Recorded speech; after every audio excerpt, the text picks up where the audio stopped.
The first layer forms when you notice their opinion doesn't move you anymore, doesn't sting, doesn't define you.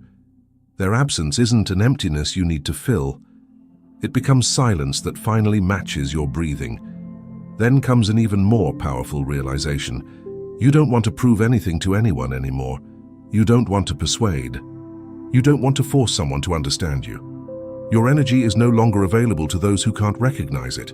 As this freedom grows, you begin to notice something else you always overlooked. Self-respect. Respect for your time, for your boundaries, for your feelings. It's not a behavior, it's an internal posture that no longer bends. The anchoring of this new reality happens when you stop reliving the past, when you no longer replay endless conversations in your head, when you stop reconstructing scenes 100 times trying to carve out a different ending. You stop searching for a why and begin looking for a from here onward. As this mindset strengthens, even your memories change shape. Moments that once pulled you down now make you smile softly. Not out of longing, but out of understanding. That's what maturity looks like when it finally settles into your life. Then comes the most delicate moment of all. You stop romanticizing what happened. You stop demonizing it too. You see it for what it was, not a love story, not a tragedy, not a permanent scar. Just a chapter of your life you can now close without shaking. When the wound finally seals, the need for answers fades.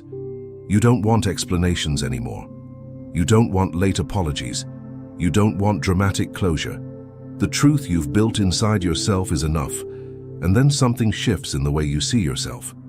You stop judging the version of you who once begged for attention. You thank them, because without that vulnerability, you wouldn't have the strength you now carry, a strength that no longer trembles at the idea of being alone.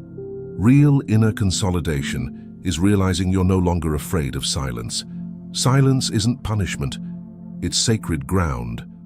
A quiet room where you can finally hear your own voice without interference, without conflict, without that old battle between what you felt and what you allowed yourself to admit.